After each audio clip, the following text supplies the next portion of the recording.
Bom dia a todos, bom dia a todas, bom dia para você que nos assiste pela Pop TV em Sobradinho e Porto Alegre. Sejam todos muito bem-vindos e bem-vindas a mais um ICL Mercado Investimentos. Hoje segundona, então vamos conhecer o que o Focus traz de novidade para a gente. Se tem novidade, se não tem. Então a gente tem um monte de assuntos aí para falar para vocês, porque também saiu o PMI Industrial do Brasil, o famoso Índice dos Gerentes de Compras, que a gente acaba chamando de PMI, até para não ficar sempre falando Índice dos Gerentes de Compras, mas ele vai mostrar como é que está o setor industrial e as perspectivas para o setor industrial no mês de maio. Lembrando que ele sempre antecede pesquisa. Então parece que o clima esfriou para a indústria, mas não para por aí, porque está chegando ela, a bandeira vermelha em junho, né? Vindo aí com a quadrilha junina das más notícias. Então a gente já vai começar com uma. Mal começou junho e eu já estou trazendo uma notícia para vocês, porque vai mudar a tarifa, a bandeira tarifária. Eu ia falar tarifa bandeirária, gente. Eu já estou assim de saúde na segunda-feira. Vai sair a bandeira tarifária e a gente vai contar para vocês o que muda na conta de luz, que já pesou bastante no IPCA 15 do mês passado, no IGPM do mês passado. Então a gente vai explicar tintim por tintim disso para vocês. Antes disso, vamos conhecer a agenda, vamos ver o que tem aí de novidade hoje, quem que está falando, o que tem de indicador para sair. Então, o que deve movimentar o nosso dia? Bora começar aí pelo comecinho da manhã, né, que fica uma frase bem ruim mais uma vez, mas vamos lá, 8 horas da manhã no Brasil, sai o IPCS de maio. IPCS é o IPC semanal, por isso que é S. Ele traz aquela visão da inflação medida ao consumidor pela FGV, semana após semana. Também medição da FGV saiu o Índice de Confiança Empresarial de maio. Então aqui, né, já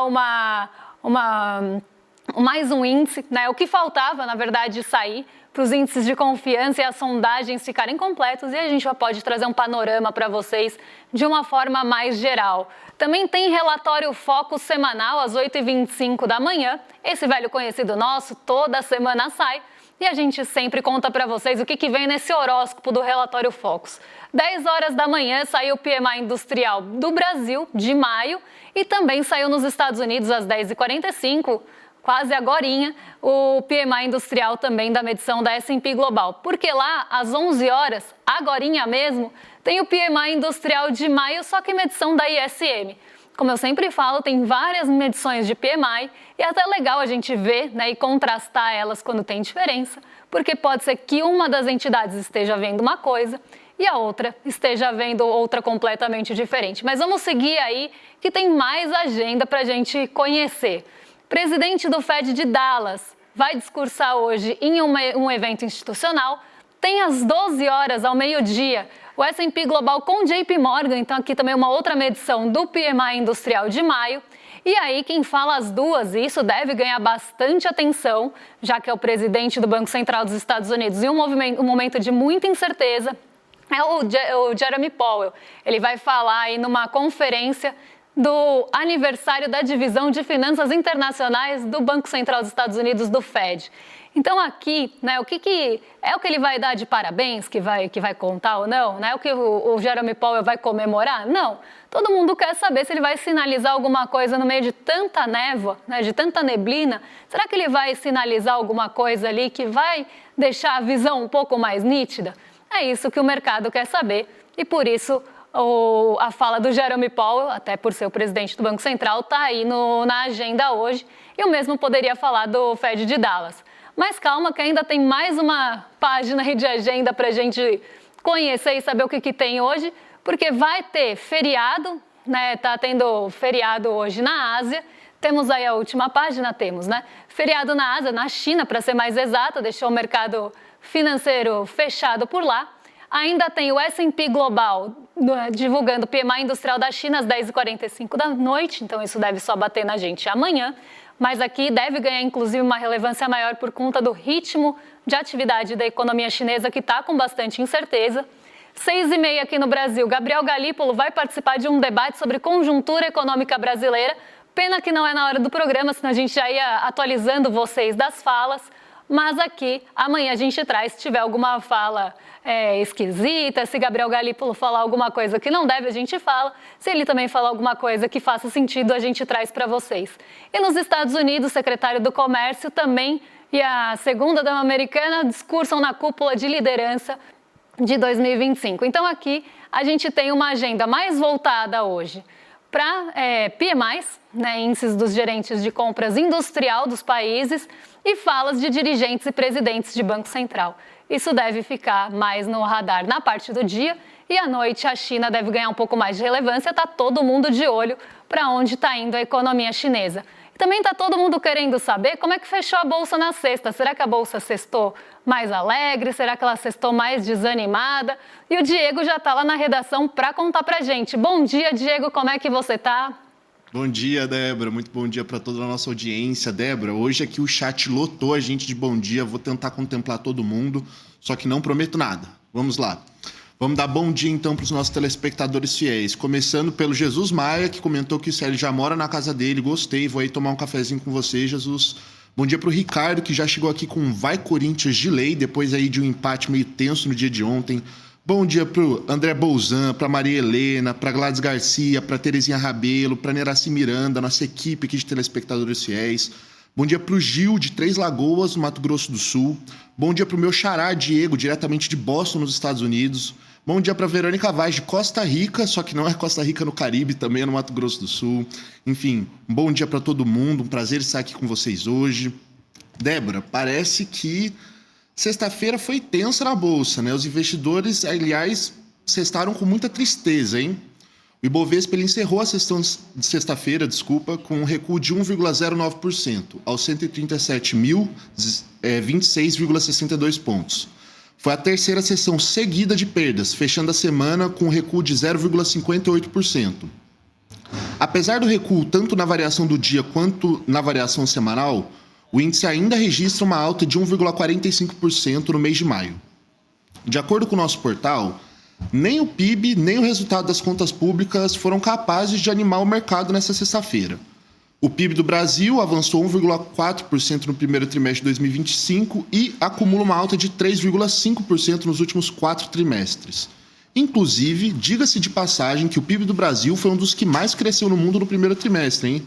De acordo com o levantamento da OCDE, o Brasil é o segundo país que mais cresceu no período, à frente da China, dos Estados Unidos e da União Europeia. Não é pouca coisa isso não. Já as contas públicas surpreenderam e positivamente em abril. Segundo uma divulgação do Banco Central, o setor público contempla a União, os estados, municípios e as estatais, teve um superávit de 14,2 bilhões de reais em abril, sendo o melhor resultado do Promês em 2 anos. Agora, o que explica esse resultado das contas públicas? Simples. Aumento real da arrecadação e contenção de gastos. Agora, o que a matéria do nosso portal também nos conta é que o movimento da sexta-feira foi influenciado pelas quedas da Vale e da Petrobras, que são os nossos pesos pesados da Bolsa, né? E que acompanharam as quedas de suas respectivas commodities no mercado externo. Beleza. Feito o fechamento do Ibovespa na sexta-feira, está bem grande o fechamento de hoje. Agora vamos falar sobre as bolsas de Wall Street. Os índices de Nova York fecharam sem uma direção única na sexta-feira, né? Parece que o Laranjinha está querendo retomar a nossa novela favorita, a Tarifa Fatal, e mesmo com esse impasse que teve aí com a China, no caso, que acusou de violar os termos do acordo, mas a China negou, falou que não é bem assim, as bolsas fecharam a semana com um desempenho bastante sólido. Dow Jones subiu 0,19% no dia e 1% na semana, o S&P 500 recuou 0,06% no dia, andou de lado, e avançou 1,5% na semana e, por sua vez, o Nasdaq caiu 0,48% no dia e valorizou 1,9% na semana. Por último, mas não menos importante, o dólar. A divisa norte-americana avançou no dia, na semana e no mês. No dia ela valorizou 0,93%, na semana valorizou 1,28% e no mês valorizou 0,76%.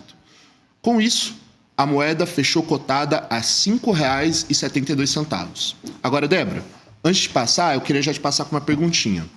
Eu queria entender por que a Bolsa teve esse desempenho tão fraco na sexta-feira, mesmo com notícias que supostamente eram para agradar tanto o mercado, né? Com um desempenho tão forte do PIB, impulsionado principalmente pelo agro, né? e um resultado tão positivo vindo das contas públicas? Você explica para a gente? Vamos lá, missão de tentar explicar isso rapidinho, porque a gente ainda tem 3 assuntos para falar. Então, vamos ver o que mexeu aí com a Bolsa e por que a Bolsa não reagiu aos nossos dados domésticos.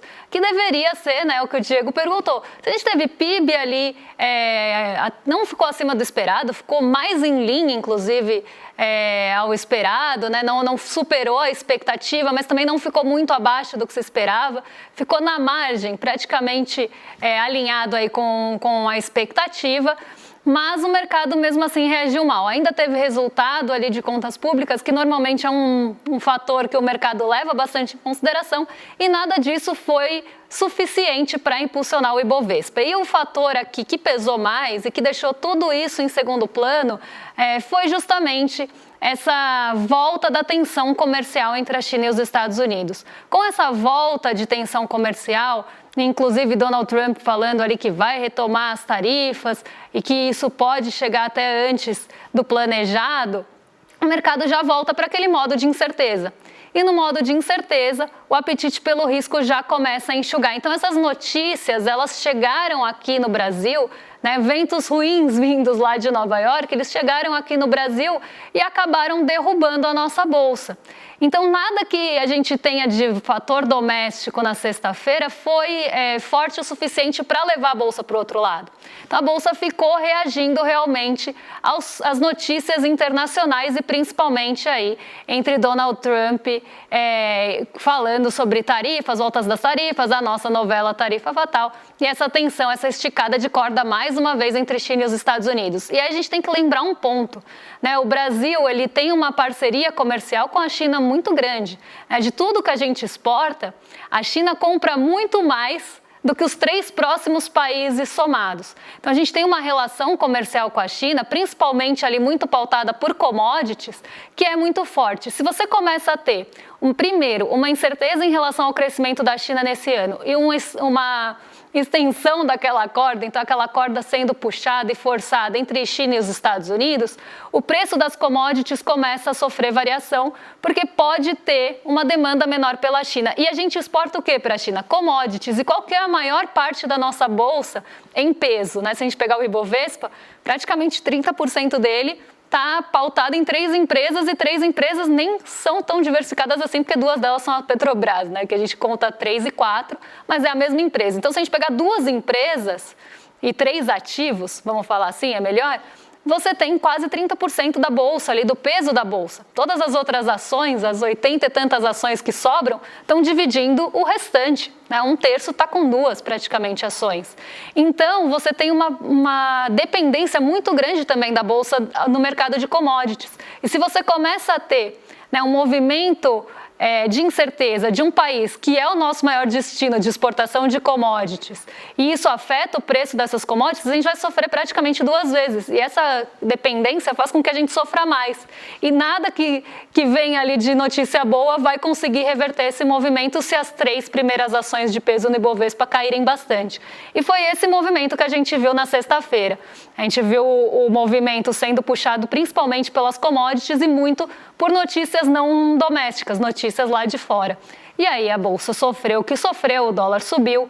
Então foi um dia de mais cautela do que deveria ser se a gente não tivesse tido essa notícia de novas tensões comerciais e uma possível volta da guerra comercial entre China e Estados Unidos, que teve só um suspiro, né? Não foi nenhuma trégua. Agora, vamos continuar falando de mercado aqui, porque a gente tem um outro assunto para falar, que tem tudo a ver com o mercado financeiro, que é o relatório Focus. Afinal, quem responde o relatório Focus, a pesquisa do Banco Central, é o próprio mercado, são os agentes do mercado financeiro. A gente tem 2 mudanças importantes nesse Focus, que acabam sendo aí uma parte boa notícia e a outra nem tanto. Porque na semana passada, a gente tinha tido a revisão do PIB para cima e a inflação ela tinha ficado estável. Nessa semana, o quadro mudou, o cenário está diferente. A inflação voltou a recuar na projeção do mercado financeiro, então o mercado está projetando uma inflação mais baixa para 2025 e, no caso do crescimento, também teve um pequeno ajuste para baixo nesse ano e teve uma alta no ano seguinte. E aí a gente precisa entender por que essas mudanças estão sendo feitas. Primeiro, a gente teve o IPCA 15 e o IGPM sendo divulgados na semana passada, os dois na mesma semana, e os dois mostraram uma leitura um pouco mais benéfica na visão do mercado, tá? Não é na minha visão aqui, é na visão do mercado financeiro, da inflação. Então, o mercado começou a ver que a inflação de serviços, que é o que o mercado mais olha e que vê ali como prejudicial e que tem também a maior sensibilidade a juros, mas a gente sempre tem que lembrar, inflação de serviços também é uma renda das pessoas normalmente que estão trabalhando naquele setor. Então, se você tem aumento dos preços, provavelmente você tem um efeito de aumento na renda daquelas pessoas. Outros tipos de inflação, elas são mais concentradoras e também têm um maior poder de corrosão da renda do brasileiro, já que se gasta mais com alimentação do que com serviços. Só que nessa leitura do mercado financeiro do último IPCA 15, começou a se ver uma trégua dessa inflação de serviços, que já não eram um dos nossos maiores problemas, né? A inflação de alimentos estava pesando sempre muito mais. Mas essa queda nos preços dos serviços acabou mostrando que pode ser que a inflação comece a ter um comportamento a partir de agora de queda e de arrefecimento. E até já tinha tido um equilíbrio maior, né, de previsão de mais baixas de inflação do que antes. Então o IPCA ele foi revisado para baixo. O PIB, ele já teve uma reação à notícia de sexta-feira, porque o mercado estava projetando o PIB, na média, 0,01 para cima do que saiu realmente de resultado. Então, ficou abaixo do esperado. O mercado tinha tido uma surpresa positiva, no caso do IBCBR, e também o monitor do PIB, mas aqui mais do IBCBR, então ele jogou o PIB para cima. Aí ele ajusta o PIB. Quando o PIB vem abaixo da projeção dele no trimestre, ele joga o PIB para baixo. Então ele está praticamente jogando o crescimento desse ano um pouquinho para baixo, mas bem ligeiramente para baixo, e jogando um pouco no ano que vem. Talvez o Brasil, na visão do mercado financeiro, cresça menos esse ano e comece a crescer um pouquinho mais no ano que vem. Mudança importante, já que o ano que vem, né, 2026, estava ali em 1,70 há milênios, né? Então agora teve essa mudança. Câmbio permaneceu em 5,80, para 2026 em 5,90, nada novo sob o Focus. E a gente teve na Selic aí a mesma coisa, nada novo na Selic no Focus, 14,75 para esse ano, 12,5. Aqui o mercado realmente dando a bênção para essa Selic de 14,75 e para o Copom, que se estiver nesse patamar já está restritivo o suficiente na visão deles e que eles estão aceitando ali o discurso do Copom, agora alinhado, não precisa fazer tanta pressão, então o foco segue assim. Agora a gente vai para a redação para falar de um outro assunto que está esfriando, que é o PMI, né, Diego? Parece que o índice dos gerentes de compras industrial aí não veio tão bom esse mês. Pois é, Débora, a saúde do setor industrial tá que nem a minha, deu uma piorada agora em maio. O setor voltou a mostrar, nesse mês agora de maio, depois de um longo período de estabilidade, uma piora. Foi a primeira deterioração desde o fim de 2023. O índice do PMI, que é Índice de Atividade dos Gerentes de Compra, é medido pela S&P Global e ele mede a saúde de um setor num único número. Nesse caso, o PMI industrial do Brasil caiu para 49,4, abaixo dos 50,3 registrados em abril, o que coloca a indústria na contração. Agora, a médio e longo prazo, Débora, o que você acha que isso pode significar para o setor industrial do país? O que preocupou muito no PMI, eu acho que isso vai dizer muito sobre o médio e longo prazo. O PMI industrial, ele veio abaixo dos 50 pontos, né? Em um ano e meio a gente não tinha visto esse patamar abaixo dos 50 pontos e como eu sempre conto para vocês, se o índice dos gerentes de compras ele fica abaixo dos 50 pontos, ele está mostrando contração no setor. Se ele fica acima do patamar dos 50 pontos, ele está mostrando expansão daquele setor. Então ele pode estar expandindo ali de uma forma mais rápida, né, acelerada, ou ele pode estar contraindo de uma forma mais acelerada ou mais lenta. Então, você tem esses dois pontos, o PMI ele é quase ali uma medida de velocidade além de um termômetro. Então, ele pode estar indo para a contração e se aprofundando rapidamente ou diminuindo essa contração e voltando para o terreno neutro, que seria os 50 pontos, e passando esse patamar numa expansão, que aí pode ser o setor crescendo mais rapidamente ou mais lentamente. Então é assim que a gente lê o PMI. E o PMI ele vem mostrando, ou vinha mostrando nos outros meses, um comportamento, como vocês podem ver aí no gráfico, de queda. Então o PMI ele sai de um patamar alto, né, de uma expansão rápida, né? Então o setor industrial cresceu por bastante tempo. E aí ele começou a ter um crescimento, mas não como se esperava, não como antes. Então um crescimento, mas um crescimento mais lento, até que chegou um momento que o PMI, o Índice de Gerente de Compras, mostra que a atividade industrial está contraindo e não mais crescendo. E aí é que está o problema, o porquê dessa contração. Porque quando a gente olha o relatório do PMI, um ponto que preocupa ali é a demanda. A demanda, né, a piora na expectativa da demanda, ela jogou o PMI para 49 pontos para a contração. Então, a indústria está olhando para frente, ela não está vendo uma boa demanda, ela está vendo uma piora de demanda. E a gente sabe que expectativa e demanda, elas mandam muito, elas ditam muito o ritmo da economia. Porque se você olha para frente e vê que a sua demanda vai diminuir, você vai produzir mais? Não vai. Você talvez diminua a produção, espera desovar os estoques e se a demanda vier, você volta a produzir. Só que aí a indústria e todos os setores, quando você vê piora de demanda, entram quase num modo ali de soneca, um modo de stand-by. Então eles não vão voltar a produzir no ritmo de antes e mais que isso, talvez eles não aumentem capacidade produtiva, não contratem pessoas. Então começa a ter um indício de desaceleração econômica por uma piora de demanda futura, expectativa de demanda futura. E isso é muito preocupante, porque como eu sempre conto para vocês, a expectativa da demanda é quem manda no final das contas, é quem dita o ritmo, porque você está olhando sempre para frente, não só para o lucro que você quer ter, mas para a demanda que você estima. E se a demanda só piora, a indústria vai botar o pé no freio e vai parar de produzir, vai inclusive diminuir capacidade produtiva, se for o caso, pode passar a demitir gente. Então, é um cenário preocupante esse do PMI, não só pela contração da indústria, que patinou por muito tempo, mas também por essa piora na perspectiva para a demanda. E quando a gente olha no gráfico ali, eu vou voltar só rapidinho para contar uma coisa, a gente vê que a gente está num patamar pior do que no mês passado, caiu 0,9 ponto percentual não, é só ponto porque aqui não é percentual, 0,9 ponto. Em relação ao ano passado, como a gente estava em maio do ano passado, caiu 2,7 pontos. Então a gente está num pior patamar, né? A gente andou para trás e entrou na contração, comparando com maio, em 2,7 pontos. Então a gente aprofundou bastante essa diferença de ano a ano e também de mês a mês. Olha a curvinha decrescente que fez o PMI nesses últimos meses. E isso também é reflexo da taxa de juros, que acaba não só inviabilizando projetos, porque deixa eles mais caros, o custo de capital fica mais caro, o custo de crédito fica mais caro, produzir vai ficar mais caro e o lucro esperado tem que ser maior.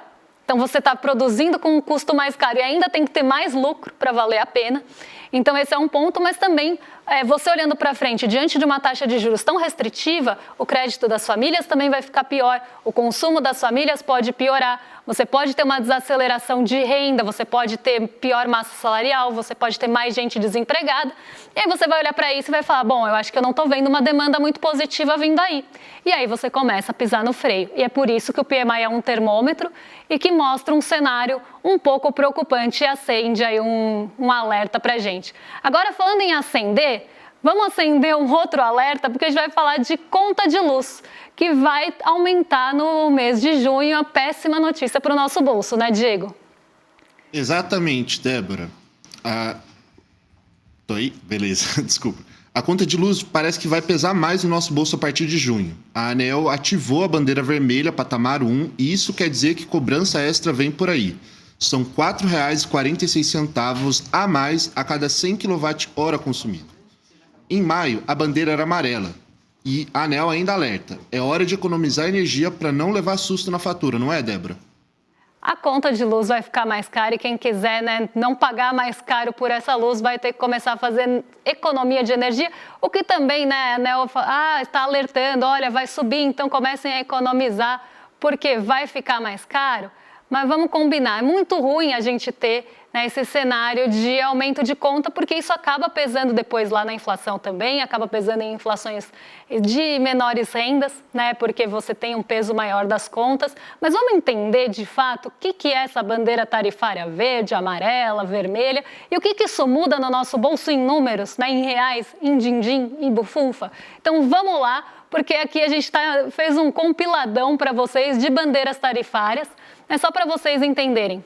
A bandeira ela indica o custo da produção da energia. Tá? Então, se você tem condições mais favoráveis, o custo de produção fica mais barato. Se você passa a ter condições desfavoráveis, ela vai ficando cada vez mais caro. E a gente até fez uma analogia aí para vocês em casa, que é para pensar tipo num semáforo, como se fossem os preços da conta de luz. Então, quando está na bandeira verde, a energia está mais barata, as condições são melhores para a geração e não tem cobrança extra. Então, é a que a gente estava até o mês retrasado, não tinha ali problemas de geração de energia, o custo dessa geração ela estava mais barato, e aí você tinha, né, essas condições melhores e sem cobrança. Quando a gente passa para a amarela, que foi a que a gente teve no mês passado, que já começou a pesar na inflação e na conta de luz, o custo começa a subir, tem uma geração de energia um pouco mais cara, porque as condições estão piorando, e você passa a ter mais R$ 1,88 a cada 100 kWh. Então, aqui você tem um aumento no custo também desse quilowatt na conta amarela, na bandeira amarela. A gente agora vai para a vermelha 1, que é o próximo patamar, né? E aí, olha a bandeira, é vermelha, é isso aí, como está dizendo aí no Arraial da ANEEL, né? A nossa bandeira nunca será vermelha, a não ser que seja de luz, porque aí a gente vai para a bandeira vermelha no patamar 1, que é a situação crítica, energia mais cara, e aí mais R$ 4,46 a cada 100 kW. Então, só para vocês entenderem, quando a gente começa a ter condições de menos chuva, menos água nos reservatórios, você precisa começar a acionar as termoelétricas, os sistemas de termoelétrica para gerar energia. E aqui é uma energia não só mais cara, como também tem outras questões que envolvem a energia ser menos limpa ou não, mas a gente começa a ter que ligar as termoelétricas, e isso também é mais caro para gerar energia. E aí, quanto mais fica crítica a situação dos reservatórios e das chuvas, mais você vai ter que ligar esse sistema de termoelétricas, e por isso que vai ficando cada vez mais caro se a gente tem situações cada vez mais críticas, principalmente envolvendo as chuvas e as águas dos reservatórios. Então, a gente passa a ter uma maior participação de outro sistema de geração de energia que é mais caro. E aí a bandeira vermelha patamar 2 é o alerta máximo, é quando a geração está muito mais cara, você já ligou mais sistemas de termoelétricas, e aí você passa a ter um custo de R$ 7,87 a mais para cada 100 kW. Mas hoje a gente está na bandeira vermelha patamar 1, com R$ 4,46 aí a cada 100 kW. Então pode esperar que a situação vai piorar um pouquinho na conta de luz, a conta vai ficar mais salgada, e isso deve pesar depois na inflação por extrato de renda. E aí eu conto para vocês se eu tinha alguma razão em relação a isso. Mas agora vou dar um outro recadinho para vocês, antes de me despedir e passar para o Rolê ICL, porque tá chegando o quê? A nossa live do milhão. Vocês contribuíram para a gente chegar ali, né? A gente comemorou junto, a gente pediu aí toda essa inscrição, vocês vieram com a gente, então a gente trouxe um presente para vocês, para a gente poder comemorar junto mesmo, que é a mega live de 1 milhão de inscritos contra a extrema-direita aqui no ICL, no dia 4 de junho, essa semana ainda, e vai ser às 7 horas da noite, e você vai participar dessa celebração, desse 1 milhão de inscritos, dessa força dessa comunidade, e não só dessa comunidade, mas contra a extrema-direita, com a gente no dia 4 de junho às 7. Então, ativem o sininho, não esqueçam, marquem na agenda, coloca post-it para não esquecer dessa live, que ela vai ser incrível, e é uma comemoração nossa e uma forma também de agradecimento por estarem aqui com a gente, apoiando o jornalismo independente, apoiando, né, até a nossa educação mais acessível. Então, é uma forma de agradecimento do ICL com vocês. E agora, vocês ficam com o Rolê ICL na sequência, nossos vizinhos de cima já estão prontos para receber vocês. Sei que rolezeiros já devem estar bem ansiosos no chat para o rolê começar, então não vou prender mais vocês. Um beijo, até amanhã. E eu volto para contar o que mexe com o seu bolso, com a nossa bolsa e com as nossas vidas. Até lá! A repercussão foi tanta que o ICL decidiu liberar o replay do documentário Império Malafaia, que a gente exibiu aqui. Se você perdeu a estreia ou quer rever com atenção cada detalhe dessa investigação sobre dinheiro, fé e poder, a hora é agora. E aí, Chico, vamos me incorporar, amigo? Velho, agora. Rapaz, que estampa é essa, rapaz? Gostou? Pô, Comprei na loja de CL. pô, entrar agorinha. Vista a coragem. Leve a luta com você. Camisetas da comunidade mais corajosa do Brasil. Acesse souicl.com.br e garanta já a sua.